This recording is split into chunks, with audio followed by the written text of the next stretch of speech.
नमस्कार दोस्तों, एक्यूरेट योगा पर आपका स्वागत है। अभी तक आपने पार्ट 1 और पार्ट 2 देखा है, जिसमें हमने पेपर 3 से पार्ट 1 में 1 से लेकर 25 तक क्वेश्चन सोल्व किए और पार्ट 2 में 25 टू 50 क्वेश्चंस सोल्व किए। इसके बाद में हमारा पार्ट 3 है, जिसमें हम 51 to all remaining means 75 questions करेंगे सोल्व। तो ये हमारा पेपर कौन सा है आपको पता होना चाहिए। हमारा पेपर चल रहा है जनवरी 2017 का, जिसमें पेपर 2 और पेपर 3 दो पेपर होते थे, जिसमें से पेपर 2 हम पूरा कंप्लीट कर चुके हैं। अभी हमारा पेपर 3 चल रहा है 2017 जनवरी का। तो चलिए शुरू करते हैं 51 नंबर क्वेश्चन से। 51 नंबर क्वेश्चन को अगर हम देखें तो यहाँ पर दो कथन दिए गए हैं, A and R, assertion and reasoning. Assertion माने अभिकथन। कहा गया है कि मत्स्येंद्र आसन डायबिटीज के नियंत्रण के लिए सर्वश्रेष्ठ योगाभ्यास है। बिल्कुल है सर, कोई डाउट नहीं है इसमें। मींस ए जहां पर सही होगा वो चीजें होगी, गलत है वहां पर उसको हम ए गलत नहीं हो सकता कभी भी हमारा। ये वाक्य हमारी बात समझ में आ गई। और मत्स्येंद्र आसन के अभ्यास से उदर संपीड़ित होता है, माने उदर पर दबाव पड़ता है, तथा मेरुदंड ट्विस्ट होता है, माने राउंड में घूमता है, जिससे अग्नाशय की क्रियात्मकता बढ़ती है। हाँ बिल्कुल बढ़ती है।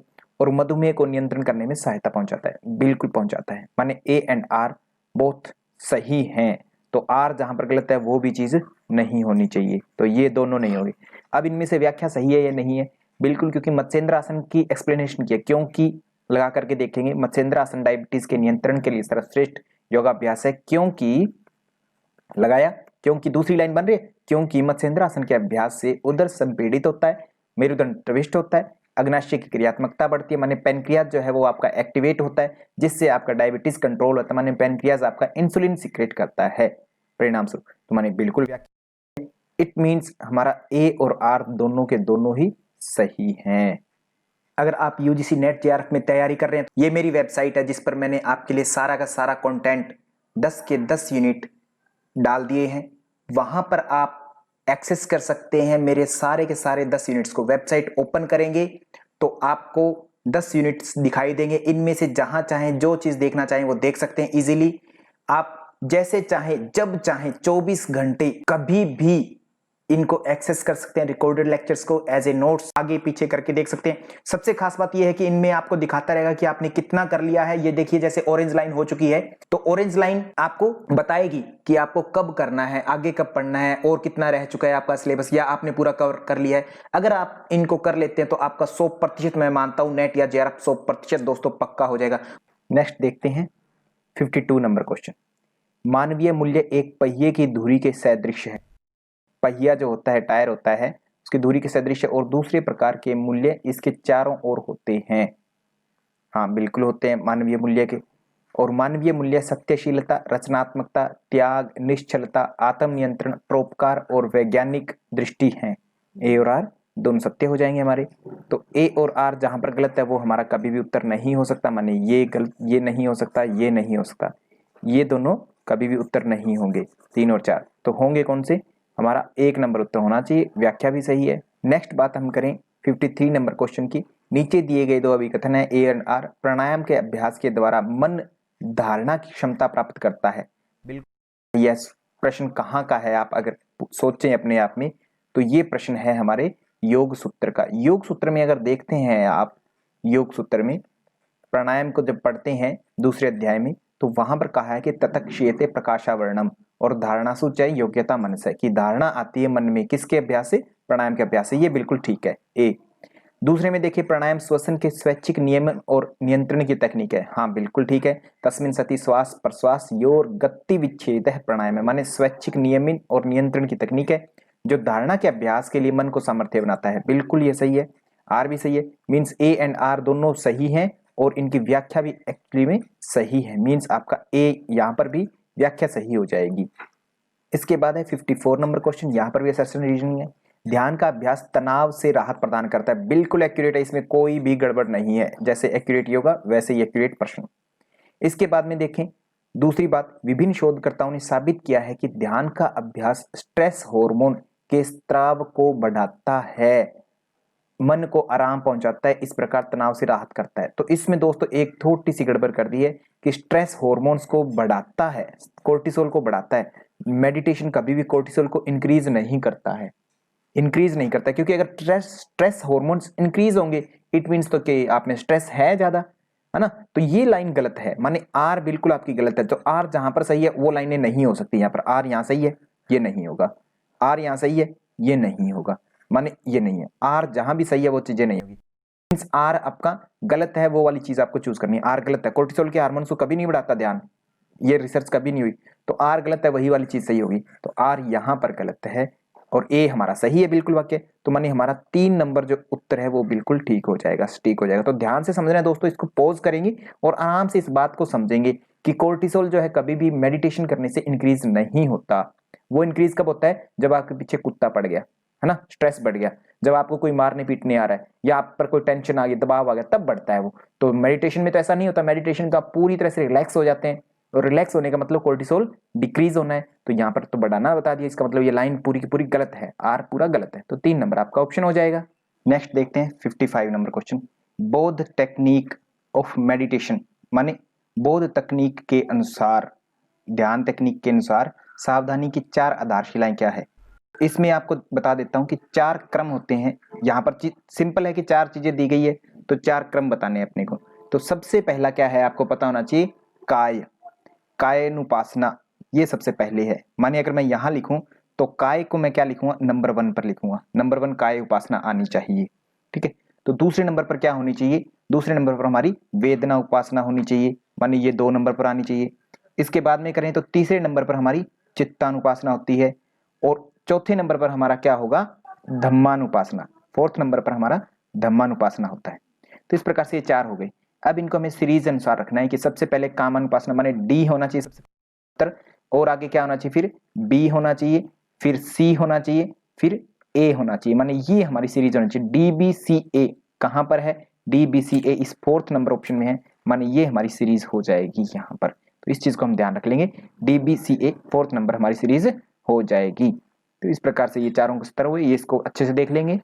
फिर देखते हैं स्वात्माराम सूरी द्वारा बताए गए निम्नलिखित हठ योग अभ्यासों को उस क्रम में व्यवस्थित करें जिसमें वे दृष्टिगोचर हुए थे। स्वात्माराम सूरी ने 4 चीजें बताई थी।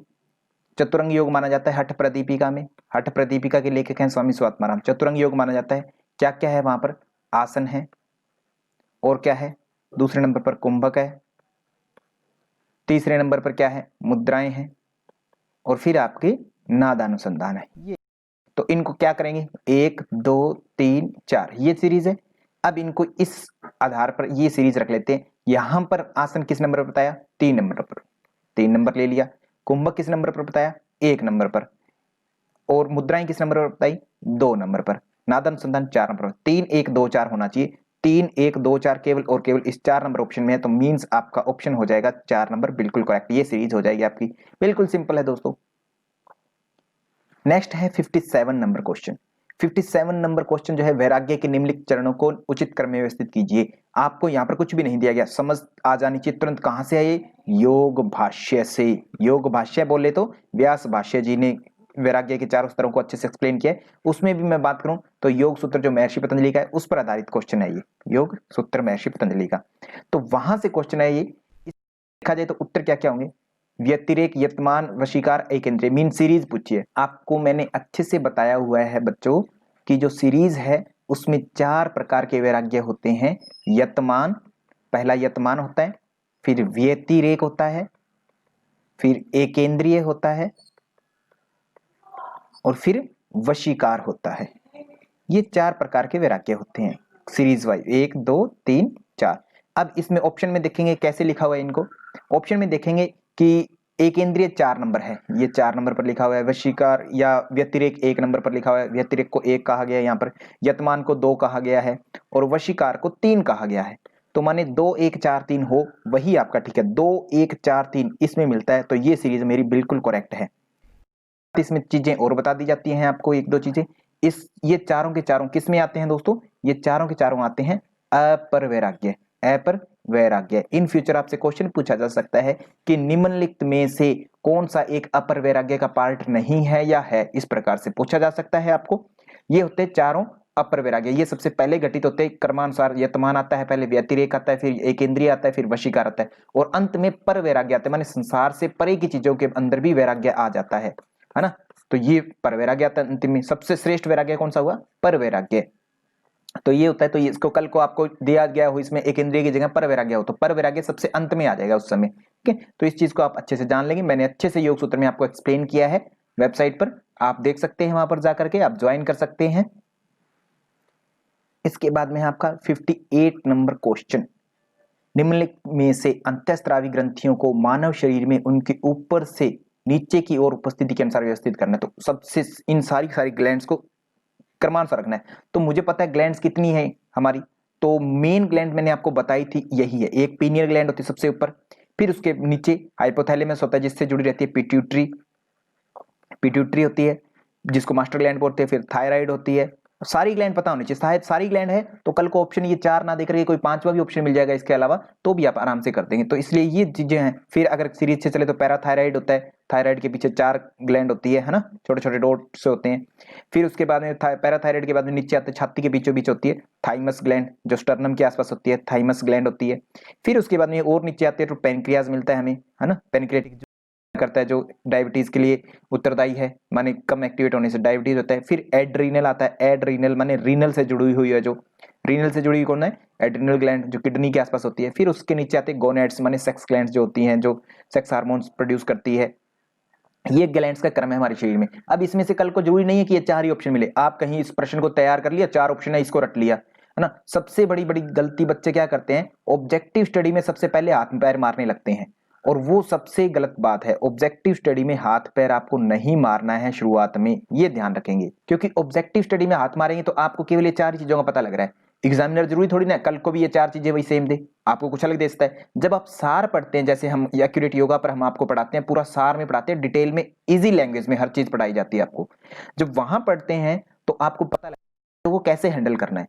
Objective study is very very very different than subjective study. ठीक है, सब्जेक्टिव और ऑब्जेक्टिव चीज एक ही पढ़नी है हमें, बट दोनों पढ़ते बहुत ज्यादा डिफरेंट है। हम अलग अलग तरीके से पढ़नी पड़ती है, अलग अलग अप्रोचेस लगानी पड़ती है। तो वो ऑब्जेक्टिव अप्रोच आपको हम दिलाते हैं एक्यूरेट योगा की वेबसाइट पर। आप लाइव क्लासेस ज्वाइन कर सकते हैं, ऑफलाइन लेक्चर्स भी जिसमें आपको मिलेंगे, और साथ में आपको क्विज भी मिलती है। तो आपको इस तरीके से तैयार कर देते हैं हम कि आपका जेआरएफ निश्चित किया जाता है। यहाँ पर जेआरएफ निश्चित किया जाता है।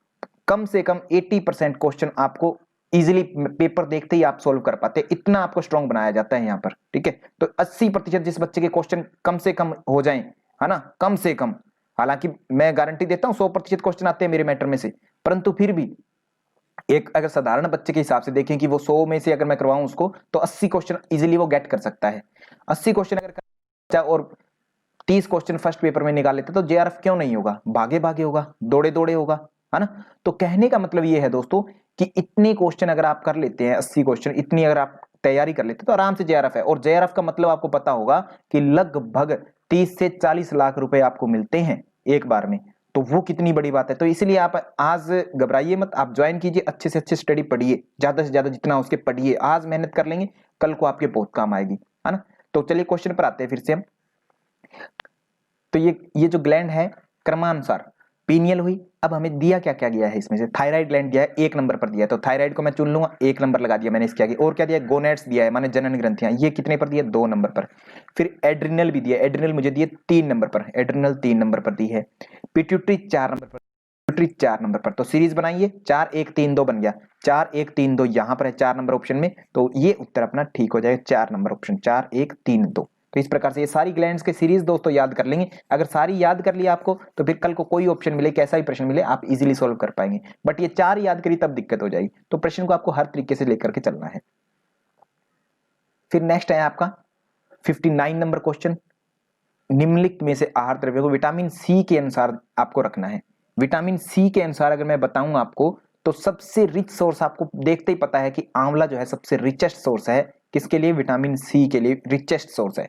ठीक है, तो अब 4 जहां पर सबसे ज्यादा है वही आपका ठीक होना चाहिए। तो 4 कहां पर है, 3 नंबर ऑप्शन में आपका 3 4 सबसे ज्यादा है, और कोई चीज को देखने की जरूरत ही नहीं है। और फिर आता है आपका दूसरे नंबर पर अमरूद, अमरूद में होता है, मैं बता देता हूं, आपको लगेगा कि टमाटर ज्यादा, तो खट्टे फलों में जरूर विटामिन सी पाया जाता है, बट खटास, केवल खट्टा होना विटामिन सी को डिनोट नहीं करता, ये ध्यान रखना है आपको। केवल खट्टापन विटामिन सी को डिनोट नहीं करता। ऐसे तो इमली सबसे ज्यादा खट्टी होती है, है ना, या फिर और कोई एसिड देखा जाए तो वो सबसे ज्यादा खट्टे होते हैं, है ना, एसिड से देखते हैं, तो खट्टा होना मायने नहीं रखता। विटामिन सी का रिचेस्ट सोर्स जो माना जाता है आंवला होगा, हमेशा ध्यान रखेंगे। दूसरे नंबर पर अमरूद होता है, फिर तीसरे नंबर पर आता है आपका संतरा आता है, फिर लास्ट में थर्ड नंबर पर आपका, फोर्थ नंबर पर टमाटर आता है, इन चारों की सीरीज में से। तो इस प्रकार से आपका ये जो ऑप्शन है 3 नंबर, ये बिल्कुल ठीक हो जाएगा। नेक्स्ट देखते हैं, हठ प्रदीपिका के अनुसार निम्नलिखित क्रियाओं को व्यवस्थित करना है। 60 नंबर क्वेश्चन देखते हैं। तो इसमें अगर हम देखें तो अब हमें ये सीरीज दी गई है, तो धोतिर बस्ती नेति स्त्राटकम याद है, धोतिर बस्ती, धोती एक नंबर पर आता है, फिर दूसरे पर बस्ती आता है, धोतिर बस्ती, नेति आता है तीसरे नंबर पर। हठ प्रदीपिका अकॉर्डिंग श्लोक हठ प्रदीपिका और गेरण संहिता में बस 2 का ही अंतर है और कोई अंतर नहीं है दोस्तों, ये ध्यान रखेंगे। 2 का अंतर किसमें है? इसमें जो दिया गया है त्राटक और नौली दिया गया है इसमें हठ प्रदीपिका में पहले, और यहां पर क्या दिया गया है, नौली, मतलब लोली की वर्ड यूज किया, ये करते हैं नौली को, लोली की, और फिर त्राटक करते हैं। माने 4 और 5 में ही इन्होंने डिफरेंस किया, ये इसको 4 मान लिया, यहाँ 5 मान लिया, इसको यहाँ पर नौली को इंटरचेंज कर दिया, बस इतना ही गारंटी ने किया है इंटरचेंज। तो यही क्रम है। तो देखो छोटा सा प्रश्न था, अगर आपने बारीकी से देखा होगा, मैं क्लास में करवाया है, जो क्लास में बच्चे थे उनको सभी को आता है। तो अब नौली कितने नंबर पर हो जाएगी? हठ प्रदीपिका के अनुसार नौली जो है 5वें नंबर पर है, नौली 5वें नंबर पर है, त्राटक 4th नंबर पर है। और देखा जाए तो यहां पर 6ठे नंबर पर कपालभाति है। तो यहां पर अगर हम सीरीज देखें तो 4 और 5, 1 2 3 तो इकट्ठे चल रही हैं, बट 5वां जो है नौली आ जाएगा, पहले 5 नंबर आ जाएगा, मतलब पहले 5 आ गया, है ना, फिर 4 नंबर पर आपका त्राटक चला गया, तो 4 नंबर पर त्राटक चला गया। माने यहां के अनुसार अगर उत्तर हमें देना है तो 3 नंबर हमारा ऑप्शन बिल्कुल करेक्ट होगा। आप इसको ध्यान से समझेंगे, त्राटक और नौली का इंटरचेंज है, 4 पहले है 5 बाद में, तो 4 पहले 5 बाद में, बाकी वही काउंटिंग है, 1 2 3, 4 बाद में पहले चला गया, 5 पहले आ गया, फिर 6 आ गया। तो ये क्रम है इनका सभी का, ये ध्यान रखेंगे। यहाँ से 1 2 3 तक ठीक है, फिर 5वां आएगा, 5 नंबर आ गया, फिर चौथा आएगा, 4 आ गया, फिर 6th नंबर आएगा। तो इस प्रकार से आपका हठ प्रदीपिका के अनुसार क्रियाओं का जो है व्यवस्थित क्रम है, और ये ध्यान रखेंगे षटक्रमों को क्रिया बोला जाता है। फिर है 61 नंबर क्वेश्चन, सबसे इजीएस्ट क्वेश्चन, दर्शन के थोड़े से भी आप जानते हैं तो इजी क्वेश्चन है। तो सांख्य दर्शन में हम जानते हैं बहुत बार आता है, 4 नंबर का जो है हमारा क्या होगा, महर्षि कपिल हो जाते हैं सांख्य दर्शन के। इसके बाद में अगर हमें सांख्य कपिल मिल गई, 4 का सी कहीं पर है, 4 का सी 2 में है, गड़बड़ है, इसका मतलब हमें और देखना होगा। अभी न्याय दर्शन के भी हमें पता है, न्याय दर्शन के जो हैं वो कौन है, गौतम है। तो 2 का ए हो, जहां पर 2 का ए भी 2 में है, 4 का सी भी 2 में है, तो अब फिर से गड़बड़ हो गई। और देखते हैं वैशेषिक ऋषि, वैशेषिक दर्शन के जो ऋषि हैं वो कौन है, कणाद ऋषि हैं, वैशेषिक दर्शन के कणाद ऋषि हैं, वैशेषिक दर्शन के जो ऋषि हैं वो कौन है, कणाद हैं। तो इस प्रकार से ये हो गया।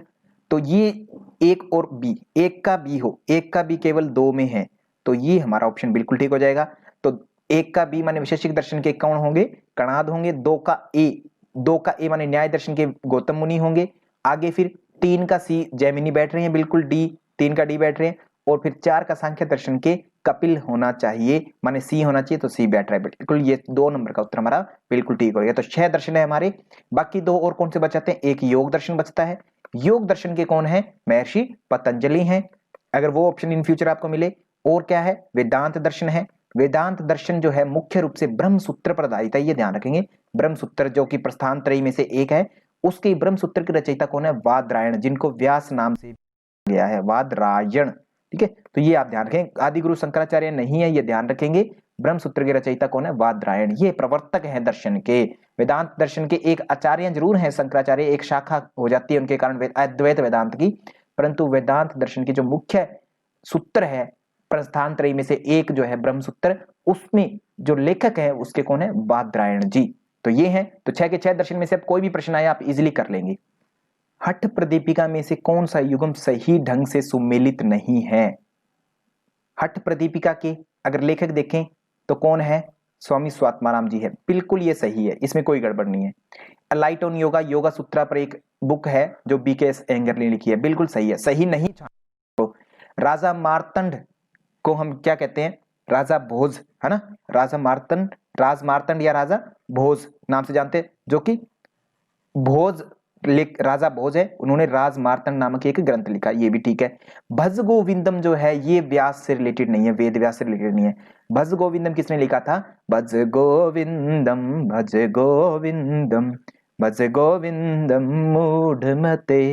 ये सुना होगा आपने, नहीं सुना तो अभी गूगल पर सर्च मारिए, आपको मिल जाएगा। शंकराचार्य जी की ये रचना है, ये ध्यान रखेंगे, इन फ्यूचर आ जाए आपको, तो ये ध्यान रखें। 3 नंबर जो है अपना गलत कूट गया होगा, माने इसका उत्तर जो है, हमें उत्तर क्या देना चाहिए, इसका जो हमें करेक्ट आंसर बनता है, जो क्वेश्चन की डिमांड है उसके अनुसार हमारा क्वेश्चन का उत्तर जो होगा 3 नंबर पर हम टिक कर देंगे, माने 3 नंबर जो है हमारा गलत कूट हमें था, तो गलत ही पूछा था इन्होंने। तो ये ध्यान रखना है बच्चे, प्यारे बच्चों, कि हमसे पूछा क्या जा रहा है, इन्होंने गलत पूछा है तो हमें गलत को ही टिक करना है, ये ऐसा नहीं है कि सही तो ये थे सर, तो वो ध्यान रखना है आपको। बहुत से बच्चे इस कंफ्यूजन में रह जाते कि सही थे उनको टिक करना था या गलत को, तो क्वेश्चन सही ढंग से पढ़ने की आदत डालिए। क्वेश्चन पढ़ना आ गया तो उत्तर अपने आप में आ गया, आपको प्रश्न मालूम पड़ गया कि जीवन में प्रश्न क्या है, तो जीवन जीना आ गया आपको, समझना जीवन का प्रश्न क्या है ना, तो जीवन आ गया आपको। अगर जीवन के प्रश्न नहीं पता तो आपको उत्तर कभी नहीं मिलने वाला जीवन के। तो चलिए आगे चलते हैं नेक्स्ट क्वेश्चन पर। अब है पंच महाभूत। पंच महाभूतों को सीरीज करना है तो सबसे पहले क्या करेंगे, जल महाभूत। जल के कारण हमें रस आता है ना, हमेशा ही रस आता है। जिस चीज में रस ज्यादा होगा, माने लिक्विड ज्यादा होगा, टेस्ट तभी आएगा जब उसमें रस होगा। ये बड़ा रसीला है, रसीला माने उसमें जल तत्व ज्यादा है ना। और वही आम पत्थर का बना हो तो रसीला कहेंगे इसको, नहीं कहेंगे। माने जल महाभूत के कारण रस होता है। 1 का डी होना चाहिए, तो 1 का डी उत्तर तो यही देखते ही मिल गया मुझे, ये देखो 1 का डी, बात और देखने की जरूरत ही नहीं है ना। तो और भी अगर हम देखें, तो अगर हम बात करें वायु महाभूत की, तो वायु क्या होता है, स्पर्श से संबंधित होता है, ये भी हम जानते हैं। आकाश की बात करें, आकाश का शब्द होता है तन्मात्रा, माने 3 का ए हुआ, ये भी ठीक है। और बचा अग्नि, अग्नि का रूप होता है, ये मैं बता चुका हूं। पंच तत्वों पर और पंच तन्मात्राओं पर, पंच ज्ञान इंद्रियों पर, पंच विषयों पर मैं अच्छे से चर्चा कर चुका हूं। आप सभी जो क्लास में विद्यार्थी ऑनलाइन लाइव क्लास को ज्वाइन किए हुए हैं, क्रिएट योगा को ज्वाइन किए हुए हैं जिन्होंने, उन सभी बच्चों को ये सारे क्वेश्चन पहले से पता है, ठीक है। तो अब आगे चलते हैं। अब दोस्तों पंच महाभूत से ही अगला क्वेश्चन आ जाता है। इस बार क्वेश्चन क्या पूछा है कि पंच महाभूतों का इंद्रियों से किस किस इंद्रियों से क्या क्या संबंध है। ये प्रश्न कहां का है पहले ये देखेंगे आप। ये प्रश्न जो है डायरेक्टली इंद्रियों से नहीं पूछा आपसे, ये प्रश्न आपका है ऐत्रेय उपनिषद से। अगर आपको ये प्रश्न नहीं मालूम पड़ता ना ये कहां से आया है, इट मींस आप स्टडी अच्छे से नहीं कर रहे, है ना। आपको प्रश्न देखते ही मालूम होना चाहिए कि प्रश्न कहां से आ रहा है। ऐत्रेय उपनिषद में, ये पहले जो उसका खंड है उसमें दूसरा अध्याय जो है उसके अंदर का चौथा जो सूत्र है, मंत्र है, वहां से ये लिया गया है, वहां का है। अगर इसमें हम देखें तो इसमें जो हमारी अग्नि होती है, वहां पर कहा गया कि ब्रह्म ने सभी के सभी देवताओं को पैदा किया, भूख प्यास को पैदा किया, और देवताओं ने कहा कि हमारे लिए शरीर की व्यवस्था कीजिए। आपको स्टोरी बताई थी मैंने, जब वो शरीर की व्यवस्था करने के लिए कहते तो ब्रह्म सबसे पहले गाय का शरीर लाते हैं, वो देवता कहते कि नहीं हमारे लिए ठीक नहीं है ये शरीर। फिर कहते लोग कहते नहीं ये भी ठीक नहीं है। फिर वो अंत में 2 हाथ 2 पैर 1 गर्दन वाला शरीर लेके आते हैं जो कि ह्यूमन बॉडी होती है, तो कहते हैं हाँ इसमें हम रह लेंगे, ये शरीर अच्छा है। तो वो ह्यूमन बॉडी में सारे के सारे देवता जो है, ये अग्नि वायु आदित्य चंद्र सूर्य आदि दिशाएं आदि जो है, सब देवता उसमें आ जाते हैं हमारे शरीर में। तो कहते हैं कि अग्नि ने अपना स्थान किस रूप में लिया, कहता अग्नि ने अपना शरीर, अपना जो स्थान है वो वाक इंद्रिय के रूप में लिया, माने 1 का बी होना चाहिए। तो उत्तर इतना देखते ही मुझे मिल गया, बस डन। अब फिर भी आपको समझाना है क्योंकि एग्जाम में आप टाइम वेस्ट नहीं करेंगे, तुरंत देखा और तुरंत आगे बढ़िए, है ना। बट यहां पर आपको टाइम वेस्ट करना जरूरी है, क्योंकि यहां पर जितना आप टाइम वेस्ट कर लेंगे ना, जितना ज्यादा अच्छे से पढ़ लेंगे, उतना वहां पर आपको टाइम वेस्ट नहीं करना पड़ेगा। और यहां पर अगर टाइम वेस्ट नहीं किया, मीन्स पढ़े नहीं अच्छे से, तो वहां पर आपका सारा का सारा टाइम, क्या सारा साल वेस्ट हो जाएगा। और क्या आपका सारी जिंदगी वेस्ट ना हो जाए, क्योंकि आप नेट के अभ्यर्थी हैं, आपका जीवन इसी पर टिका हुआ है। तो आप मास्टर हैं, आप सब कुछ पढ़े लिखे हैं, योग का ज्ञान है, अदरवाइज आपकी प्रामाणिकता नहीं है कि आपको सही ज्ञान है ना। तो इसको अगर जानना है तो एक्यूरेट योगा ज्वाइन कीजिए, अदरवाइज आप खुद पढ़िए। तो चलिए आगे फिर चलते हैं। दूसरा तत्व देखें, दूसरी बात देखें तो वायु किस रूप में स्थापित हुआ। तो वायु की अगर बात करें तो वायु प्राण के रूप में, वायु सांस के रूप में ही होता है। ये सिंपल है, ये तो सिंपल है, बट ये ध्यान रखना है कि अग्नि को चक्षु नहीं बोलेंगे, अग्नि चक्षु इंद्रियों से जरूर संबंधित है, बट ध्यान रखना है ऐत्रेय उपनिषद में ये कहा गया कि अग्नि जो है वाक इंद्रिय के रूप में स्थित हो गया हमारे शरीर में, तो ये ध्यान रखना है। तो वायु प्राण के रूप में आया। और आदित्य की बात की जाए तो आदित्य जो है हमारे शरीर में किस रूप में आया, चक्षु के रूप में आया, माने सूर्य जो है, आदित्य जो है चक्षु के रूप में आ गया। 3 का ए हो गया तो ये भी है, और 4 का फिर सी अपने आप में बचेगा। चंद्रमा जो है मन के तुल्य, मन में समाहित हो गया, तो ये इन्होंने बताया। तो ये ऐत्रेय उपनिषद के अनुसार दोस्तों प्रश्न था, इसको उसी ढंग से सोल्व करना है। कहीं आप मिलाने लगे कि अग्नि तो है हमारी चक्षु से संबंधित होती है ना, तो चक्षु इंद्रिय से जरूर संबंधित अग्नि, इसमें कोई डाउट नहीं है, अभी भी मैं कह रहा हूं। परंतु ये ध्यान रखना है कि ये ऐत्रेय उपनिषद के अकॉर्डिंग प्रश्न है, तो उसके अकॉर्डिंग हमें मिलान करना है इस प्रश्न का। नेक्स्ट है 65 नंबर प्रश्न। ये जो क्वेश्चन आया दोस्तों, इसका कोई भी आधार नहीं है, माने ये किसी भी ग्रंथ में नहीं कहा गया, कोई आधार नहीं है इस प्रश्न का कि ये कहां से पूछा गया। परंतु फिर भी मैं बता देता हूं कि यूजीसी ने जो इसके लिए आंसर कीट सेट की थी, यूजीसी ने इसके लिए सेट की थी, उसके अकॉर्डिंग इसका क्या उत्तर था वो आपको जान लेना चाहिए। बाकी इस प्रश्न का कोई आधार नहीं है, किसी विशेष ग्रंथ से नहीं आया ये आप ध्यान रखेंगे। अगर देखा जाए तो यूजीसी ने क्या सेट किया था इसमें यूजीसी ने दिया था 3 नंबर उत्तर सेट किया था। माने इसके जो स्वादिष्ठान चक्र है उसको इन्होंने माना था कि कराली से संबंधित है स्वादिष्ठान को, है ना। तो और बाकी की अगर बात की जाए तो मणिपुर चक्र की अगर बात की जाए तो मणिपुर को इन्होंने 2 का क्या कहा था, इन्होंने मनोजवा कह दिया था। और बाकी की बात की जाए तो अनाहत चक्र को इन्होंने सुलोहिता से संबंधित बता दिया था, है ना। और सहस्त्रार चक्र को इन्होंने बी माने ऋषवरुचि से। तो अब ये चक्कर षट चक्र मुंडक उपनिषद में नहीं बताए गए, बट ये अग्नियां जो है ये अग्नियां बताई गई है मुंडक उपनिषद में। कहते अग्नियां जो है कहते 7 प्रकार की कहते अग्नि की जिह्वाएं हैं, है ना। तो 7 अग्नियां बताई गई है वहां पर, काली कराली आदि मनोजवा विषवरुचि सुलोहिता आदि, ये 7 प्रकार की अग्नियां बताई गई। चक्रों से संबंध नहीं बताया मुंडक उपनिषद में, बट इसका यूजीसी ने जो सेट किया था उत्तर वो ये है 3 नंबर। अब आगे चलते हैं 66। अब ये देखते ही आपने बता दिया होगा प्रश्न कहां से, सर योग सूत्र से। अगर आपको आ गया ना कि प्रश्न कहां से आया है तो इट मींस आप 80% सोल्व कर गए एग्जाम को, है ना। इतना अगर आपको पता लगता है कि क्वेश्चन कहां से कौन सा है, और इट मींस ये है कि आपने ग्रंथों को थोड़ा बहुत पढ़ा है, हालांकि अभी अच्छे से नहीं पढ़ा, तो अच्छे से पढ़ने की जरूरत है उसको, और उसको अच्छे से जितना उसके डिटेल में पढ़िए आप लोग ग्रंथों को।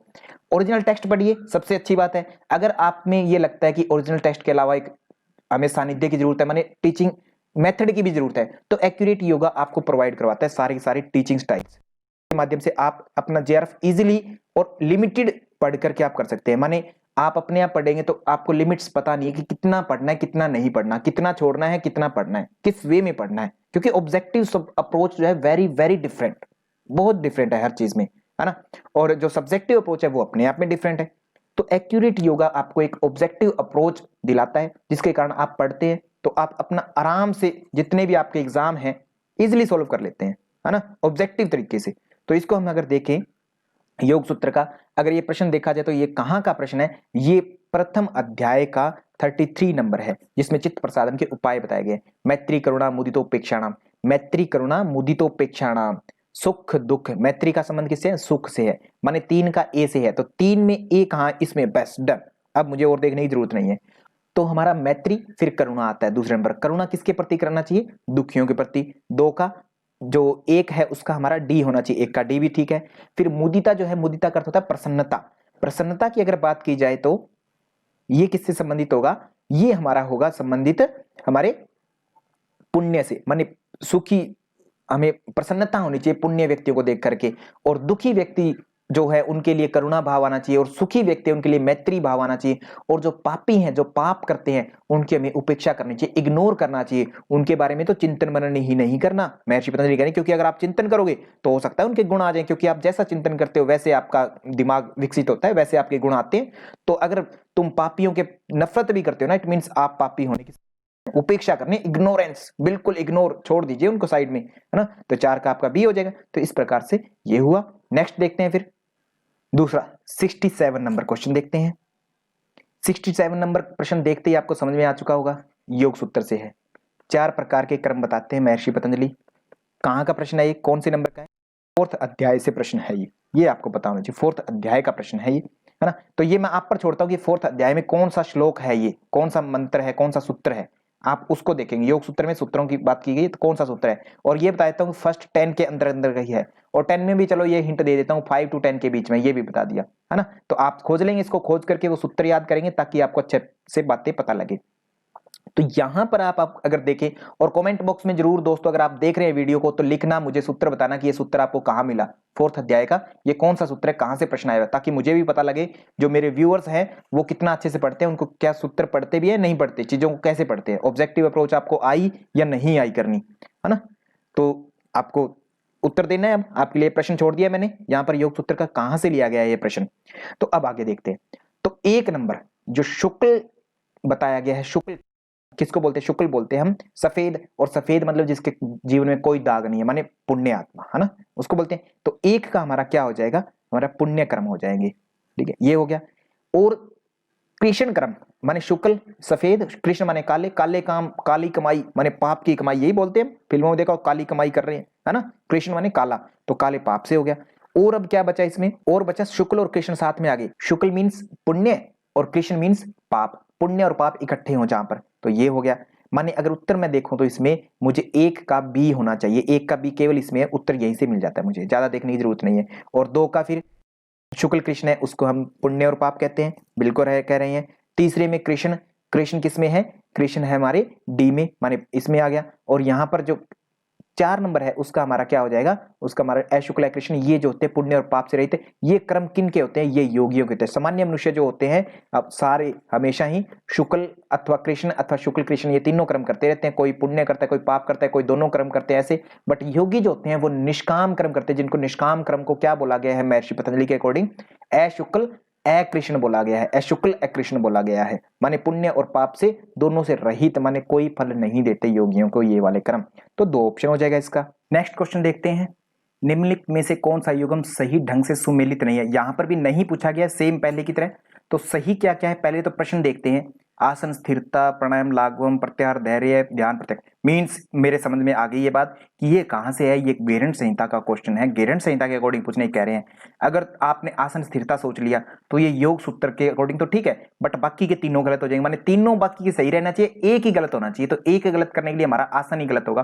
गेरंड संहिता में आपको पता होना चाहिए कि वहां पर कहा गया है षटकर्मणा शोधनम चैव प्राणायामम लाघवम च आसनेन भवेत् दृढ़म, है ना। आसन के बारे में स्थिर दृढ़ता बताई गई है यहाँ पर, माने ग्रहण संहिता के अनुसार ये जो है स्थिरता नहीं आती, योग सूत्र के अनुसार है ये गलत है। माने हमारा जो प्रश्न का उत्तर हमें देना है वो ये सही उत्तर होगा इस प्रश्न के अकॉर्डिंग, नहीं में माने ये गलत है।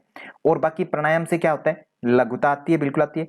प्रत्याहारेण धीरता, धैर्य आता है। ध्यानात् प्रत्यक्षात्मने समाधिना निर्लिप्तम च मुक्तिरेव न संशय, ये चीज आती है। तो सप्तांग योग गेरंड संहिता में उन 7 अंगों में से ये क्वेश्चन पूछा गया। तो अगर इतनी समझ में आ गई ना आपको बातें, तो इसका मतलब आप टॉपर हैं जेआरएफ की। तो ये चीजें होती है दोस्तों, सप्तांग योग गेरंड संहिता में बताया गया, गेरंड और राजा चंड कपाली के बीच का संवाद है वहां पर, तो ये चीजें आपको जाननी है।